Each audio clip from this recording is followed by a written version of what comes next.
Assalamu alaikum viewers, we are here with another live episode of Sports 365 और आज की इस लाइव ट्रांसमिशन में हम बात करने वाले हैं उस अहम मैच के बारे में जिसके बारे में कहा जा रहा था कि जिम्बाब्वे जो कि पूरे टूर्नामेंट में अभी तक एक मैच नहीं हारी है वो अपसेट कर सकती है वेस्ट इंडीज़ को। लेकिन आज वेस्ट इंडीज़ ने जो खेल पेश किया अब वो देखकर उसने सबको हैरान कर दिया कि वेस्ट इंडीज़ वाले अभी इस टूर्नामेंट में बाकी हैं और हो सकता है कि वेस्ट इंडीज़ जो है वो सुपर 8 के इस अहम मरहले के अंदर बाकी टीमों को हराकर और सेमीफाइनल के लिए क्वालिफाई कर लेगी। एज़ यूजुअल हमारे साथ शुएब मोहम्मद साहब मौजूद हैं आज की इस प्रोग्राम में गुफ्तगू करने के लिए। साबिक टेस्ट क्रिकेटर शुएब साहब आपको खुशामदीद कहेंगे।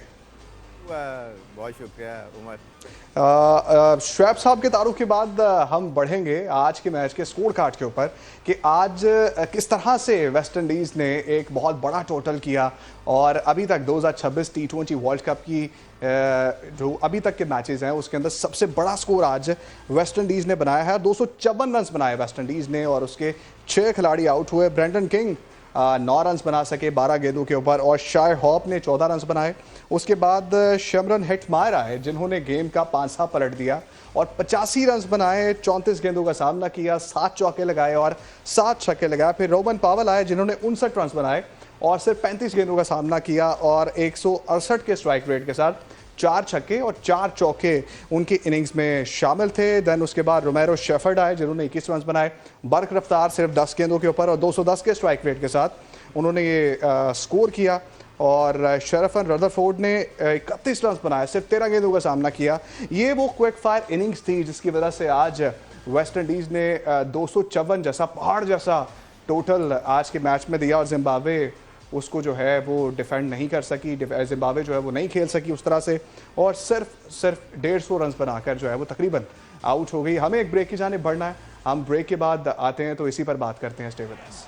हम बात कर रहे थे स्कोर कार्ड की जो आज वेस्ट इंडीज़ ने स्कोर किया 254 रन और उसके बाद जो है वो सिर्फ 147 रन पर जिम्बाब्वे की टीम आउट हो गई। तो शुएब मोहम्मद साहब एज यूजुअल हमारे साथ मौजूद हैं, उनसे जानेंगे कि कहाँ गलती की जिम्बाब्वे की टीम ने इतना अच्छा ग्रुप राउंड खेला और बड़ी टीमों को हराया और उसके बाद जो है वो अब एकदम से वेस्ट इंडीज़ ने कुछ समझा ही नहीं जिम्बाब्वे की टीम को और इतना बड़ा टोटल लगाया और फिर उसके बाद जो है वो एक्सपोज कर दिया।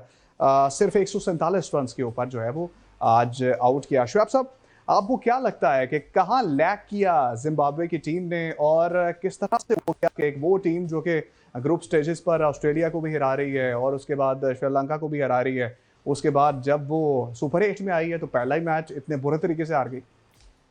बिल्कुल उमर, बहुत ही आउटस्टैंडिंग इनिंग्स खेली हैं वेस्ट इंडीज़ के प्लेयरों ने और शुरू से ही उन्होंने जो अपना फुट पुट डाउन किया, यानी कि जिसके अंदर कोई 6 से ज़्यादा 17 रन के ओवर्स आए, उसमें 20 रन 19 रन के भी ओवर थे, तो उससे अंदाज़ा लगा सकते हैं कि किस तरह दे वर ऑन रैम्पेज टुडे।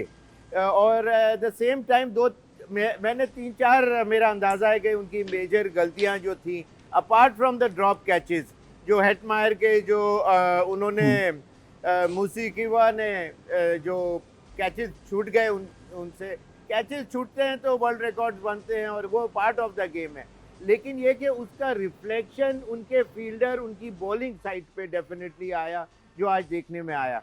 फिर मेजर एक और गलती ये थी कि जो सिकंदर रजा और राइट आर्म क्रेमर जो हैं ये लोग round the wicket left hander को बॉलिंग कर रहे थे, मीनिंग जब वहाँ से लेफ्ट हैंडर, आपको मैं यूँ समझाता हूँ कि इसी एंगल से जब बॉल अंदर आ रहा है तो उसको हिट ऑन पे मारने के लिए आसानी थी। He should have switched the end, उसको ओवर द विकेट अगर गेंद करते हैं तो कभी भी ये गलती नहीं होती। आपको याद होगा पाकिस्तान वेस्ट इंडीज़ में खेल रहा था T20 का एक वर्ल्ड कप का मैच था अगेंस्ट ऑस्ट्रेलिया, फाइनल था गालिबन, और माइक हसी को लास्ट ओवर में 21 या 22 रन चाहिए थे और उसने वो जो हमारे ऑफ स्पिनर सईद अजमल ने जो गलती की राउंड द विकेट, उसको उसी एंगल से जो उसको चाहता था, तो टाइटर जो ट्रिजेक्ट्री होती है, जो बॉल की जो फ्लाइट की बात कर रहा हूँ, तो वो उसमें टाइटर बॉल होता अगर वो दूसरे एंड से गेंद करते आज के मैच में भी, और वहाँ सईद अजमल ने भी गलती की थी। फिर इसके अलावा टॉस जीत के इनकी बैटिंग की डेप्थ इतनी नहीं है। तो ये टॉस भी जीते थे और फिर उसमें उन्होंने फील्डिंग का फैसला किया।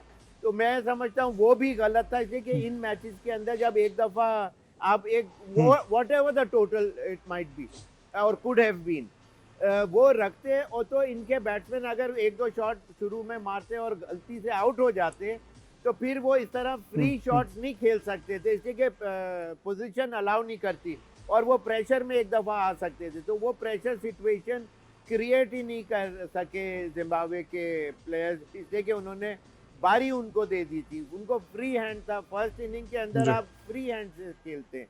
फिर इसके अलावा रॉन्ग एंड बॉलिंग और जो कैचेस जो थे और दूसरे अच्छा और एक और चीज़ जो इम्पोर्टेंट जो मैंने नोट की कि उनको विकेट टू विकेट उनके बैट्समैन को सिर्फ लेंथ का फर्क आ रहा था। शॉर्ट पिच डिलीवरी पे वो बैकफुट पे आके पावर हाउस बैट्समैन है वो लोग, बहुत ही एनर्जेटिक और बहुत जोर से शॉट मारते। तो जरा सी शॉर्ट बॉल के ऊपर भी उन्होंने छक्के मारे। अच्छा शुएब साहब, प्रेशर भी ले लिया सुपर 8 का। आपको लगता है कि एक बड़ा मैच था और काफ़ी अरसे बाद जो है वो किसी बड़े टूर्नामेंट के अगले मरहले के लिए क्वालिफाई किया। अब सेमीफाइनल सिर्फ 3 मैचों की दूरी पर था, इतना अच्छा खेल कर और बड़े मैच का प्रेशर तो नहीं ले गए जिसकी वजह से चौक हो गए इस मैच में? देखिए बड़े मैच का प्रेशर डेफिनेटली होता है, लेकिन बाज़ दिन ऐसे होते हैं कि दूसरी टीम इतनी आउटस्टैंडिंग इनिंग्स खेल रहा होता है कि आपके हाथ खड़े हो जाते हैं और उसमें जो हाफ अ चांस मिले, जिसमें कैचेस अगर थोड़ा सा दूर गिर रहे हैं और वो हाफ अ चांस है, आपने डाइव मार के आउटस्टैंडिंग कैच किया या कोई रन आउट क्रिएट किया अच्छी डाइव मार के रोक के और तो वो चीज़ें देखने में नहीं आई। इनके पास जो कैचेस आए क्रूशियल मोमेंट पे 9 रन के ऊपर हेटमायर का कैच छूटा और फिर एक गालिबन शायद 71 रन के ऊपर भी एक कैच छूटा। तो दो ऐसे क्रूशियल, स्पेशली जो फर्स्ट कैच था तो वो वहाँ वो लोग आउट होते तो इसलिए कि उन्होंने 6 ओवर में ही 55 कर दिए थे वेस्ट इंडीज़ के प्लेयरों ने। शायद होप हालांकि बहुत फॉर्म में है, अच्छा भी खेलते हैं, बड़ी हिट मारते हैं, लेकिन उनका कैच बाउंड्री लाइन के ऊपर आपने देखा वो आउट हो गए। लेकिन उन्होंने 10th ओवर के अंदर they were already batting on 115 run with only 2 wickets down. तो उससे अंदाज़ा ये हो गया उनकी टीम को, वेस्ट इंडीज़ की टीम को, now they can play much more freely और वो जो शॉट्स खेलते गए तो एक्सिक्यूशन होती चली गई और इन्होंने अपनी जो प्लानिंग या ट्रेजेक्ट्री बॉलिंग की चेंज नहीं की। थोड़ा ऐसे बैट्समैनों को बाज़ दफ़ा जो मारने पे पहले से तैयार हैं, हालांकि पावल ने भी बहुत आउटस्टैंडिंग इनिंग खेली और उनको सपोर्ट दिया, हालांकि वो पिछले 3 मैचों के अंदर बहुत कम रन्स के ऊपर आउट होते गए। 24 हाईएस्ट था इससे पहले, 14 और 9 रन उन्होंने इससे पहले किए हुए थे, लेकिन उन्होंने भी हेटमायर का फुल सपोर्ट दिया। लेकिन बॉलिंग थोड़ी सी वेव जैसे कल के मैच के अंदर इंडिया ने उनके बैट्समैनों को बाहर बाहर भी बॉल की और same goes for the Indian batsman जब वो कर रहे थे तो वाइड बॉलिंग जान के कर रहे थे इस वजह से ताकि वो हिट एग्जीक्यूशन में प्रॉब्लम हो, तो आज वो कुछ देखने में नहीं आया जी। अच्छा, हमने देखा है इस वर्ल्ड कप के अंदर कि जब भी डिफेंसिव अप्रोच के साथ कोई भी टीम गई है तो मैच का नतीजा जो है वो गलत ही हुआ है। पाकिस्तान का मैच जो था, हम डिफेंसिव अप्रोच के साथ खेले और फिर भारत हम पे हावी हो गया। और उसी तरह से आज भी मैच के अंदर देखा एक डिफेंसिव अप्रोच थी जिम्बाब्वे की और स्कोर रोकने की कोशिश कर रहे थे एज कम्पेयर टू दिस कि वो पिछले मैच की अपनी परफॉर्मेंस देखते तो अटैकिंग क्रिकेट खेलते। यही वजह है हारने की? मैंने जैसे कहा कि जब एक दफ़ा उन्होंने एक पहला कदम, they started with the wrong foot first. जब प्रेशर सिचुएशन होती है तो आप टॉस जीतते हैं तो आप सामने वाली टीम को प्रेशर में लाते हैं, जो भी स्कोर करते हैं। तो इनके पास जो है पावर हिटर्स ज़्यादा हैं वेस्ट इंडीज़ के पास, और वो शुरू में उन्होंने तो रोकना नहीं है, तो उन्होंने जब हिट आउट करते उसमें अगर उनको 1-2 क्विक विकेट मिलती तो फिर वो प्रेशर में आती थी और वो उसी तरह शॉट खेलते रहते और फिर they could have come up with a different plan, और उसमें कुछ प्लानिंग स्ट्रैटेजी कुछ नज़र नहीं आई, जिसकी वजह से वो they went with the flow. जो जिस तरह वो खेलना चाह रहे थे वो इन्हीं को वेस्ट इंडियन बैट्समैन को उसी तरह खिलाते गए और वो उनके लिए 254 मेहमत टोटल उन्होंने बोर्ड पे लगा दिया, जो कि जिम्बाब्वे के प्लेयरों के बस से बहुत ज़्यादा दूर था, बल्कि दुनिया की शायद कोई भी टीम इस सिचुएशन में मुश्किल से उसको सरपास कर पाती।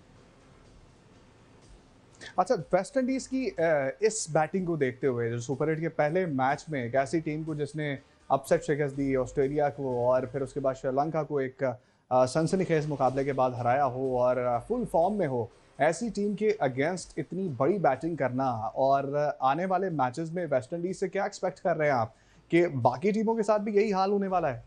आज बहुत अच्छा डिस्प्ले किया, स्टंप स्पिनर हैं ये मोती, वो हैट्रिक के ऊपर भी एक टाइम पे आ गए थे। हालांकि वेंकटेश स्टेडियम मुंबई की जो ये विकेट है, पिच है, बहुत ही ज़बरदस्त। आपने देखा कि 254 वो सामने वाली टीम ने कर दिया, लेकिन ये कि he created that spin through his bowling और उनको 4 विकेटें हासिल हुई, सिर्फ 28 रन दे के उन्होंने वो की हासिल की। लेकिन उसके अलावा जो फास्टर बॉलर्स हैं अकील हुसैन और दूसरे इवन होल्डर जो है, सारों ने एक अच्छी लेंथ और लाइन को पकड़ के रखा। नेचुरली जब आपके पास टोटल इतना बड़ा हो तो फिर ये कि आप you can Gamble sometimes, you can play also at the same time. तो उन्होंने आज वही करते हुए नज़र आए। लेकिन फील्डिंग का बहुत देखें, आज का मैच का पूरा सिनारियो मेरा अंदाज़ा है कि शायद चेंज नज़र आ सकता था। एक पॉसिबिलिटी थी कि अगर जिम्बाब्वे की टीम की फील्डिंग आउटस्टैंडिंग होती, कोई चांसेस ऐसे नहीं होते। वेस्ट इंडीज़ की वेयर जो टीम है, उन्होंने 28 कैचेस किए इस टूर्नामेंट के अंदर और सिर्फ 4 ड्रॉप कैचेस हैं सो फार।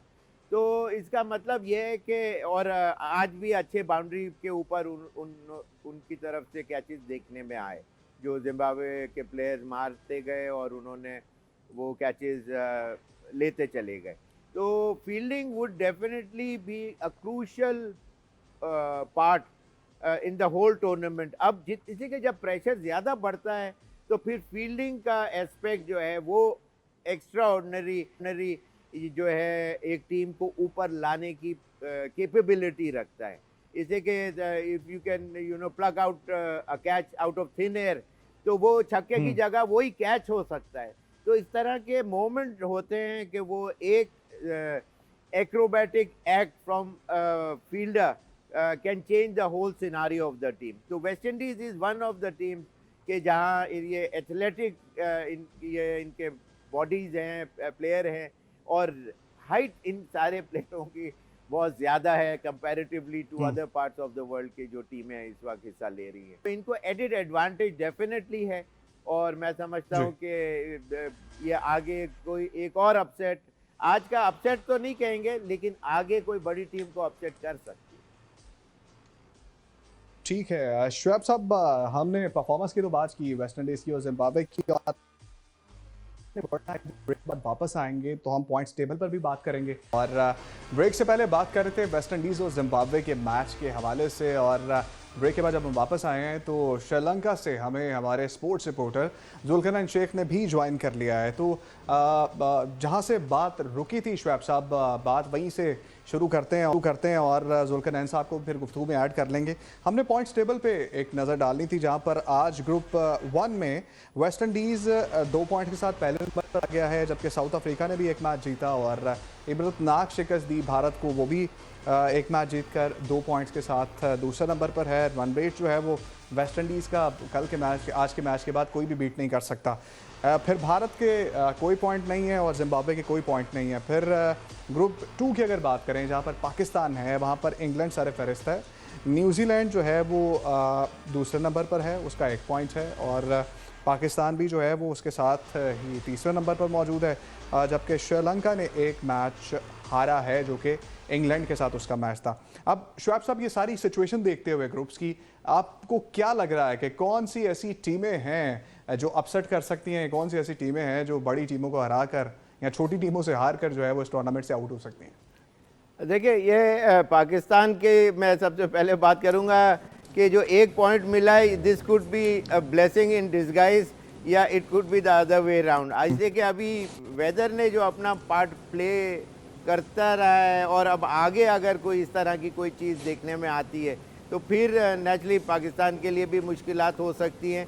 वरना ये टीमें जो टॉप टियर की जो टीमें हैं, जिस तरह इंडिया कल हार गया साउथ अफ्रीका से, तो इसमें ये तमाम मुश्किलात अपनी जगह हैं, लेकिन ये इसमें देखिए टॉप 8 टीम्स हैं, इसके अंदर वीकर टीम तो तकरीबन अब जैसे जिम्बाब्वे के लिए सब कह रहे थे कि बड़ा जिस तरह एक फोर्स टू रेकन विथ नज़र आ रही है और आगे ऊपर जाएगी, तो आज वो एक्सपोज हुए और उनका कॉन्फिडेंस लेवल भी शटर होगा, उनकी गलतियां, मेजर गलतियां मैंने अभी आपको सारी डिस्क्राइब भी की।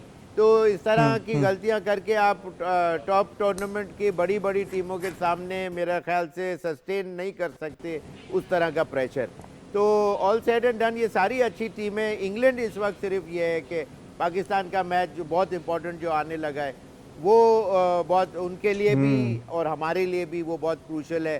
तो इस किस्म के ये वाले जो मैचेस हैं ये डिसाइड करेंगे कि कौन सी टीम, लेकिन इंग्लैंड इतना अच्छा नहीं खेल रही है माना, लेकिन ये कि ये मैचेस उन विकेटों पे नहीं है जैसे वेंकटे स्टेडियम की पिच थी।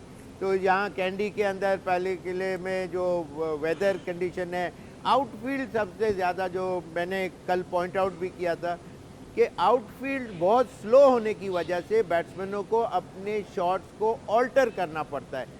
जो नॉर्मल रोलिंग ड्राइव है या कट शॉट है वो रोलिंग नहीं जाता, उस बैट्समैन को पता है, तो फिर वो कोशिश करता है कि मैं कोई और शॉट खेलूं, स्विच हिट करूं या कोई हवा में शॉट खेलूं, और वहाँ वो गलतियां कर रहा है। तो ये मैच बहुत ज़्यादा बड़ा मेहमत टोटल का नहीं होगा मेरा अंदाज़ा है, लेकिन ये जो कैंडी की बात कर रहा हूँ, लेकिन ये कि यू गॉट टू प्ले। ठीक है, जुल्करनैन शेख साहब को भी गुफ्तगू में शामिल कर लेते हैं। शेख साहब, आप इस वक्त जो है वो श्रीलंका में मौजूद हैं और पाला किले में मैच है, और जिस तरह से शुएब साहब ने भी बात की कि मौसम बड़ा अहम रोल प्ले करेगा, जिस तरह से पाकिस्तान को एक पॉइंट मिल गया और अगला मैच भी अगर बारिश की नज़र हो जाता है तो बहुत मुश्किलात पैदा हो सकती हैं पाकिस्तानी टीम के लिए। तो मौसम की सबसे पहले तो सूरत हाल बता दीजिए, क्योंकि हर कोई शायकीन जो पाकिस्तान में बैठा है यही जानना चाह रहा है कि कल का मौसम कैसा होगा और कल मैच हो पाएगा। देखिए, 3 चीजें जो है वो पाला कली कैंडी के हवाले से कंफर्म हो चुकी है। एक तो ये कि 25 to 30% बारिश का चांस है, तो पाकिस्तान और इंग्लैंड का ये मैच कंप्लीट होगा। दूसरा, उमर मैं आपको बताऊं कि 2 दिन से कड़ाके धूप निकली है कैंडी के अंदर और पिच जो है बिल्कुल खुश्क हो चुकी है, और ये जिस पिच पर मैच होना है ये बिल्कुल नई पिच है और ये फ्लैट पिच बताई जा रही है। देखिए, देखने में भी फ्लैट लगती है। अब तक जो 5 मैचेस हुए हैं वो इस पिच पर नहीं हुए, और जो आज साहबजादा फरहान की प्रेस कॉन्फ्रेंस थी उसमें भी वो कॉन्फिडेंस थे, और उन्होंने यहाँ तक बात की कि जो उनकी बाबर आजम से बात हुई तो बाबर आजम का ये ख्याल है कि इस फ्लैट पिच पे 200 के स्ट्राइक रेट से रन बनाए जा सकते हैं। तो एक बड़े रन का या बड़े मतलब जो भी टीम खेलेगी ज्यादा रन होने की तवक्को का ये मैच होगा। अब जो क्रूशल है वो पाकिस्तान टीम टॉस जीत कर क्या करती है, और अब यहाँ पर एक मेरी मतलब आप राय ये करें कि अल्लाह करे पाकिस्तान टीम टॉस हार ही जाए ताकि आपको ये फैसला ही ना करना पड़े।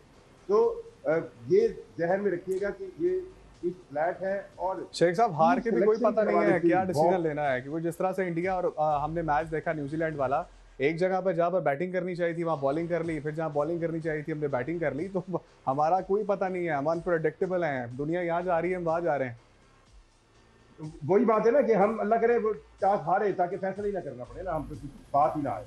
और दूसरी चीज ये है कि अब माइक हेसन का कंट्रोल जो है वो अब कुछ बहुत ज्यादा आपको नजर आ रहा है, क्योंकि इस फ्लैट पिच के ऊपर आपने जिस तरह श्रीलंका और इंग्लैंड का मैच देखा है, अब उस मैच के लिहाज से स्पिनर्स बहुत इफेक्टिव होंगे, और स्पिनर्स के मुताबिक पाकिस्तान को फिर 5 स्पिनर्स के साथ जाना चाहिए, 2 स्पेशलिस्ट स्पिनर्स और 3 उनके जो मतलब है कि पार्ट टाइम स्पिनर है। अब 2 स्पेशलिस्ट में उस्मान तारिक के साथ अगर इकरार होगा तो आपका अच्छा इफेक्ट होगा, लेकिन लगता है कि माइक हेसन का जो झुकाव है वो एक पेसर को लाने का है, और हो सकता है फहीम अशरफ को बिठाकर एक जो है वो नसीम शाह की सूरत में पेसर लाइक की इब्रार के ऊपर माइक हेसन ज्यादा ट्रस्ट कर भी जाए, तो टीम सिलेक्शन भी बहुत इंपॉर्टेंट होगी। और अगर पाकिस्तान टीम पहले खेलती है तो ये ऐसी पिच है जिसको आज साहबजादा फरहान से मतलब जब ये सवाल हुआ तो उन्होंने ये कहा कि हम जब एज बैटर बाबर से बात कर रहे थे तो उन्होंने भी इस पिच को देखकर कहा कि इस पर 200 के स्ट्राइक रेट से बैटिंग की जा सकती है। सो अगर Pakistani batting lineup specially Farhan या बाबर आजम इस चीज पर कॉन्फिडेंट है कि ये पिच 200 के स्ट्राइक रेट से बैटिंग कर सकती है, तो पाकिस्तान टीम को फिर पहले ही बैटिंग करनी चाहिए और कोई अच्छे स्कोर करके फिर टारगेट देना चाहिए। और एक और चीज मैं ऐड करूं आपको कि ये भी बहुत अहम होगा कि बाबर आजम का क्या रोल होगा, क्योंकि अभी तक तो मुझे यूं लग रहा है कि उसको एक इंसल्टिंग अंदाज में इस्तेमाल किया जा रहा है। मेरे ख्याल में जुल्करनैन शुएब साहब की एक्सपर्टीज से इस मामले पर हमें फायदा उठाना चाहिए। शुएब साहब, एक तो विकेट ड्राई है जिस तरह जुल्करनैन ने कहा, और उसके बाद फ्लैट विकेट है, और उसके बाद जो है वो साइड में परफॉर्म कर रहे हैं। दूसरा ये है कि चौथे नंबर पे बाबर आजम भी इफेक्टिव नहीं है। पांचवा ये है कि माइक हेजन जो है वो उनके हक में भी नहीं है बाबर आजम के। तो अब कौन सा ऐसा रोल है कि बाबर आजम को उसमें फिट किया जाए और बाबर आजम कल के मैच के अंदर परफॉर्म करें? आपकी एक्सपर्टीज जानना चाहते हैं हम इस बारे। बाबर आजम ने तो अपना रोल ऑलरेडी प्ले कर दिया है। आप पूछेंगे वो कैसे? वो इस तरह कि उसने कहा कि जी कैसे 200 रन के एवरेज से दूसरे प्लेयर खेले ताकि मुझे आसानी हो जाए। नहीं, लेकिन ये तो खैर मजाक की बात है। लेकिन अच्छा, ये कि आपको लगता है कि ये जो है वो बयान देना चाहिए था पाकिस्तान टीम के कोच को? क्योंकि अगर तो ये बयान उस कॉन्टेक्स्ट में दिया जाता ना कि हमारा टॉप ऑर्डर जितना भी है, साइम अयूब, साहबजादा फरहान या सलमान अली आगा, इनके 250 के स्ट्राइक रेट होते। मैं कल देख रहा था कि मुश्किल सिचुएशन में बड़ी इटे मारने वाला कहते हैं और 9 लुक शॉट्स मारते हैं, उनका भी स्ट्राइक रेट तकरीबन 137 का है। साहबजादा फरहान का तकरीबन 140 का है। तो हमारे कप्तान है 128 के स्ट्राइक रेट से खेलते हैं, उनसे ज्यादा बाबर आजम का स्ट्राइक रेट भी है और तजर्बा भी है। इसमें कोई शक नहीं। देखिए, एक बड़े प्लेयर का ये कि आपको you need some sort of runs behind your back, चाहे कोई भी बैट्समैन हो। जिस तरह साहिम अयूब है, उसके बल्ले से कोई बड़ा स्कोर नहीं आ रहा, लेकिन उसने छोटे मोटे स्कोर लेटली करता रहा। लेकिन हम एक्सपेक्ट कर रहे हैं कि एक क्विक फायर 50-70 ऑड रन की वो इनिंग खेले। साहबजादा ऑलरेडी इन फॉर्म बैट्समैन है, अच्छी पिच है, उनका confidence level sky rocketing high होगा। उन्होंने आके प्रेस कॉन्फ्रेंस में भी कहा कि ये 200 रन 200 उसके ऊपर एवरेज के हिसाब से स्ट्राइक रेट आप खेल सकते हैं। तो इसका मतलब ये है कि they are seeing it in a positive way, which is a good sign. और फिर that goes for of course Salman और अच्छा, तो उसमें इस तरह से है कि बाबर डेफिनेटली अच्छी पिच के ऊपर उसकी क्लास अलग नजर आएगी अगर वो 4 नंबर पे कल खेलते हुए नजर आए। ठीक है, शुएब साहब और जुल्करनैन भी हमारे साथ मौजूद हैं, मोहम्मद साहब हमारे साथ मौजूद हैं, जुल्करनैन शेख साहब हमारे साथ मौजूद हैं पालाकेले श्रीलंका से। मौसम की सूरत हाल के बारे में तो आपने बताया जुल्करनैन के कल जो है मौसम बिल्कुल क्लियर है और उम्मीद ये की जा रही है कि मैच पूरा होगा। अब कंट्रोवर्सी में बहुत घिरी हुई है पाकिस्तान की टीम और कुछ कोच के जो है वो कुछ प्लेयर्स ज़्यादा फेवरेट हैं, और कल की टीम लाइन क्या होगी और किस प्लेयर को खिलाया जाएगा, किसको बाहर बिठाया जाएगा, और कुछ अंदर की इंटरेस्टिंग न्यूज़ हैं टीम के हवाले से, तो वो दीजिए जो वहाँ पे चल रहा है श्रीलंका में, क्विकली बताइएगा। देखिए, दो चीज़ें तो बहुत अहम है। एक तो ये कि कोच और कप्तान जो है वो एक पेज पर जरूर है, पर कोच डोमिनेट कर रहा है। ऐसे लग रहा है कि माइक हेसल के जो फैसले हैं वो ज्यादा डोमिनेट कर रहे हैं। दूसरी चीज ये कि टीम की सिलेक्शन के हवाले से माइक हेसल के बारे में एक रिसेप्शन ये है कि वो ज्यादा चेंजेस करते नहीं। तो अगर एक चेंज होती है तो वो एक चेंज बहुत इंपॉर्टेंट होगी। मतलब ये जरूर सोचा जा रहा है कि फहीम अशरफ को बिठाकर एक स्पेशलिस्ट बॉलर को डाला जाए। अब वो बॉलर स्पिनर होगा या वो बॉलर जो है वो फास्ट बॉलर होगा, ये बहुत इंपॉर्टेंट होगा। और माइक हेसल के बारे में जरा लग रहा है कि वो इब्रार को लेकर बहुत ज्यादा उनके ऊपर ट्रस्ट नहीं करते या कॉन्फिडेंट नहीं है। और दूसरी चीज ये कि बाबर का इस्तेमाल, अगर बाबर साहबजादा फरहान को ये बात कह रहे हैं कि इस पिच के ऊपर 200 के स्ट्राइक रेट से बैटिंग की जा सकती है, तो फिर एक एक्सपेरिमेंट कर लेना चाहिए और कप्तान को कम से कम फील्ड के अंदर अपनी कप्तानी जरूर दिखानी चाहिए। उसको कुछ ऐसे फैसले जरूर करने चाहिए जिससे वो कप्तान नजर आए, सिवाय इसके कि टॉस जीतकर गलत फैसला करना ही सिर्फ कप्तान का फैसला है। उसको कुछ ऐसे फैसले जरूर करने होंगे कि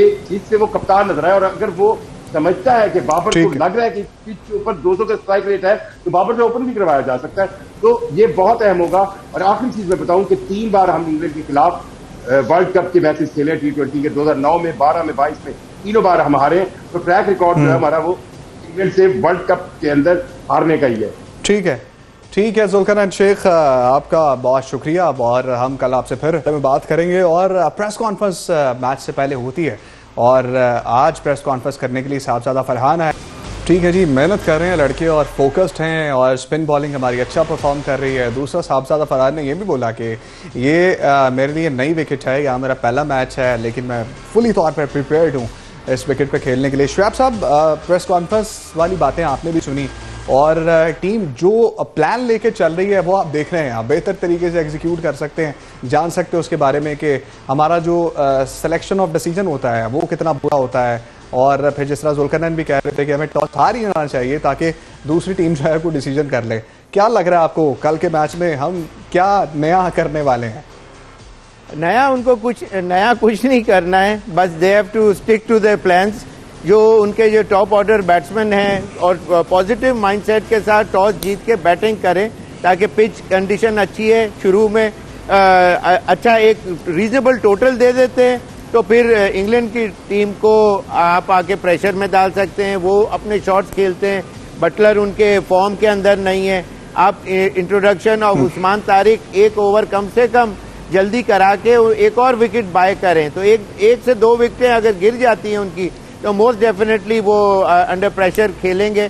सिर्फ एक एडवांटेज है कि वो पिछला मैच इसी ग्राउंड के ऊपर खेले हुए हैं और थोड़ा फेमिलियर हैं इस आउटफील्ड और इस कंडीशन से। लेकिन कल का जो पिच है जो बताया ये गया है, जैसे जुल्करनैन ने भी बताया कि ये फर्स्ट टाइम इसके ऊपर कोई मैच खेला जाएगा। It's absolutely a new pitch, इसके ऊपर कोई मैच नहीं हुआ। लेकिन ये कैरेक्टरिस्टिक्स पिच की जो सिमिलर ही होती हैं, जो बाजू की जो मिट्टी और बाजू वाली जो विकेटें होती हैं या ट्रैक होता है पूरा स्क्वायर, वो सिमिलर होता है मोर और लेस। घास है नहीं है और पिछले मैच में भी देखा कि काफी ब्राउनिश वो था, घास का इतना अप्लाई नहीं हो रहा था। तो मोस्ट डेफिनेटली हमारे जो स्पिनर्स हैं, जो इंग्लैंड की टीम वैसे इतना अच्छा नहीं खेलती, स्पिनर फास्ट बॉलर को बहुत अच्छा एग्जीक्यूट करते हैं, लेकिन ये कि हमारे जो स्पिनर्स हैं उनको एक मौका मिलेगा। लेकिन ये है कि जिस तरह अबरार अगेंस्ट इंडिया थोड़ा अंडर प्रेशर आए, शुरू में शॉर्ट पिचेस की और मैच एकदम हाथ से 17 रन दे के ज्यादा रन दे के निकल सा गया, तो वो नहीं चाहते, इसलिए हसन उनके ऊपर फेवर में नहीं है। वरना he is one of the top striker by taking wicket वाली बात है। तो लेकिन बाबर का रोल इसलिए इम्पोर्टेंट वो चाह रहे हैं कि वो 4 नंबर अगर टॉप ऑर्डर गिर जाता है जल्दी तो then Babar would play his part. Babar Azam team को एंकर करें। बहुत शुक्रिया शुएब मोहम्मद साहब, और जुल्करनैन भी हमारे साथ थे, जुल्करनैन का भी हम शुक्रिया अदा कर चुके हैं। और हम ये उम्मीद करते हैं कि कल के मैच में पाकिस्तान जो है वो अच्छी परफॉर्मेंस दे, कल का मैच जीते, और दुआ यही है कि पाकिस्तान सेमीफाइनल में पहुंचे और हमारी उम्मीदों पर पूरा उतरे, पूरे पाकिस्तान की उम्मीदों पर पूरा उतरे, कौम की उम्मीदों पर पूरा उतरे। हम कल आपकी खिदमत में दोबारा हाजिर होंगे स्पोर्ट्स 365 को लेकर। इजाज़त दीजिए, अल्लाह ने के बाद।